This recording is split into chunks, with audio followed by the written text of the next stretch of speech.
Dayblood. I crouched in the corner of the collapsed shed behind the ruined church. The dampness soaked through the knees of my jeans, but I knew that my wait was just about ended. Picturesquely, a few tendrils of mist rose from the soaked ground, to be stirred feebly by pre-dawn breezes. How Hollywood of the weather. I cast my gaze about the lightening sky, guessing correctly as to the direction of arrival. Within a minute I saw them flapping their way back, a big dark one and a smaller pale one. Predictably, they entered the church through the opening where a section of the roof had years before fallen in. I suppressed a yawn as I checked my watch. 15 minutes from now they should be settled and dozing as the sun spills morning all over the east.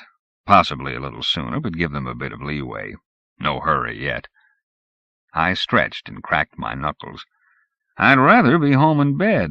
Nights are for sleeping, not for playing nursemaid to a couple of stupid vampires. Yes, Virginia, there really are vampires. Nothing to get excited about, though. Odds are you'll never meet one. There just aren't that many around.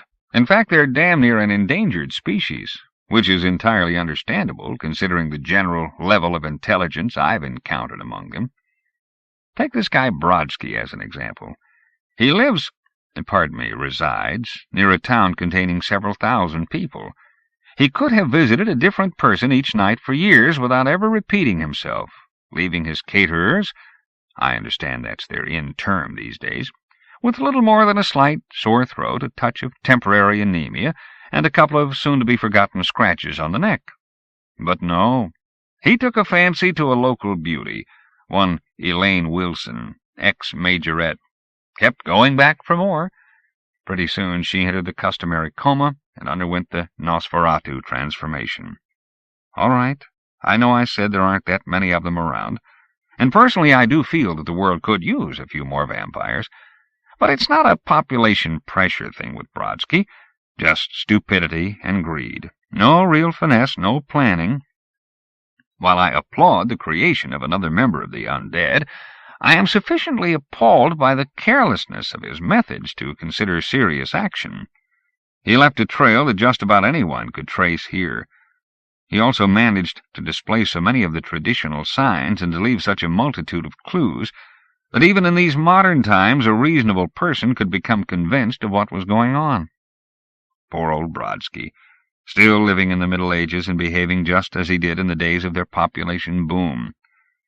It apparently never occurred to him to consider the mathematics of that sort of thing. He drains a few people he becomes particularly attracted to, and they become Nosferatu.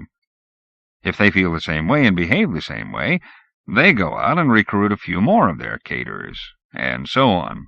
It's like a chain letter. After a time, everyone would be Nosferatu, and there wouldn't be any caterers left. Then what? Fortunately, nature has ways of dealing with population explosions, even at this level.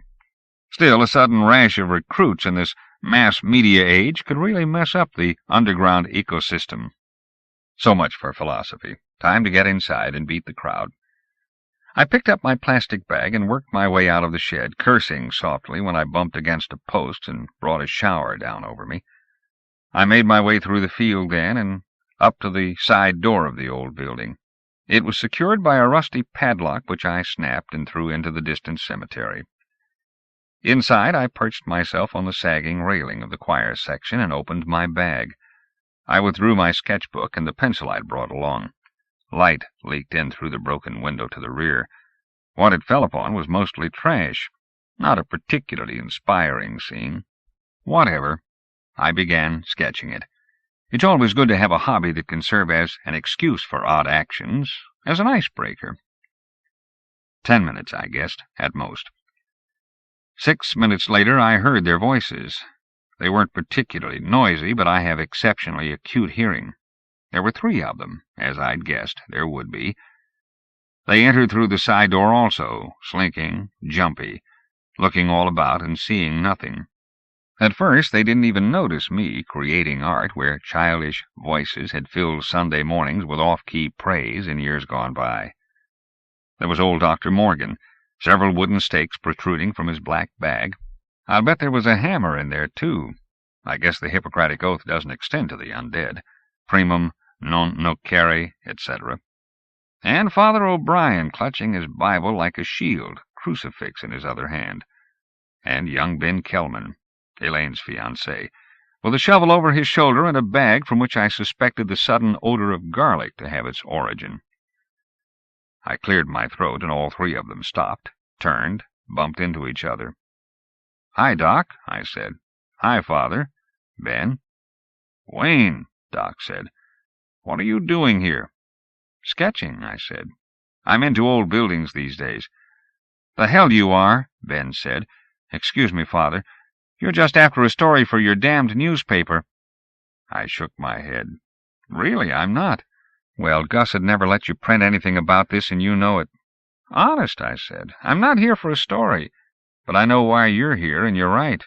Even if I wrote it up, it would never appear. You really believe in vampires?" Doc fixed me with a steady gaze. "Not until recently," he said.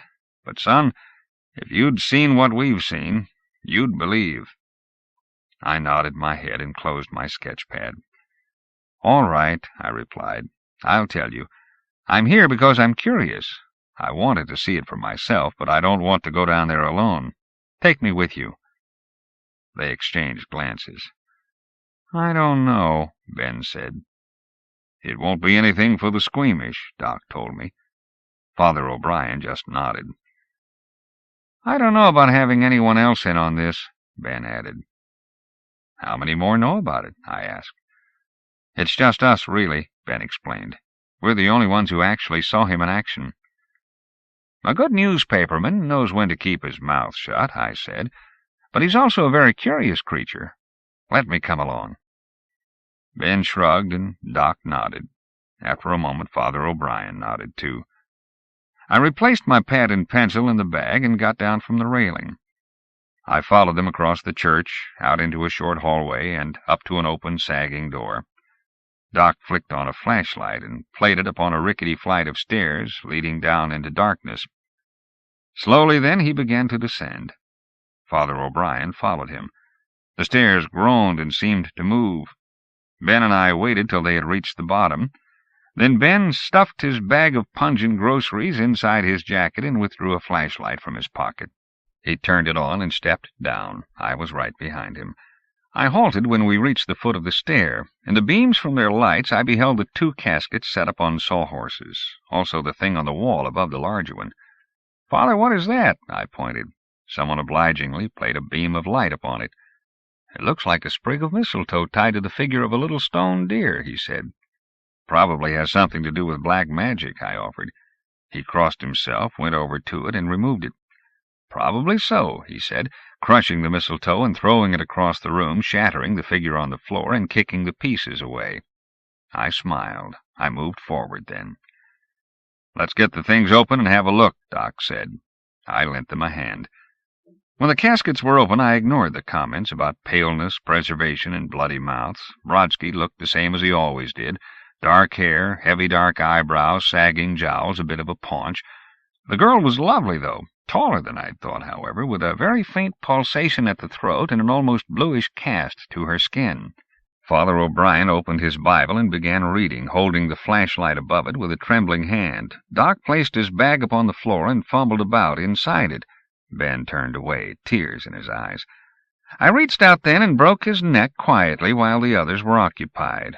I lowered him to the floor and stepped up beside Doc. "What?" he began, and that was his last word. Father O'Brien stopped reading. He stared at me across his Bible.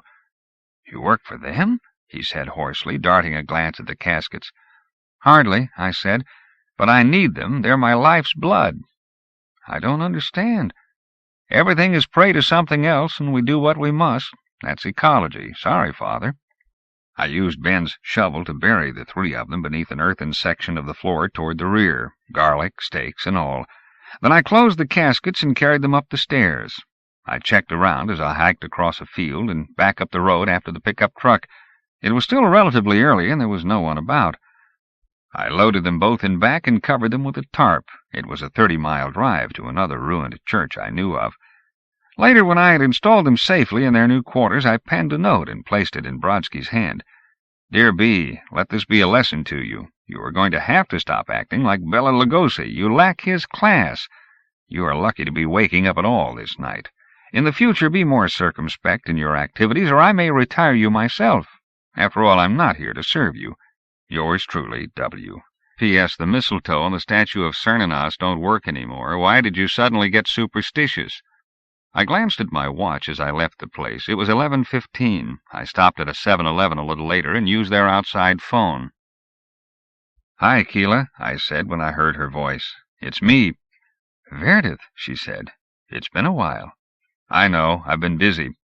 "With what?" "Do you know where the old Church of the Apostles out off Route 6 is?" "Of course. It's on my backup list, too."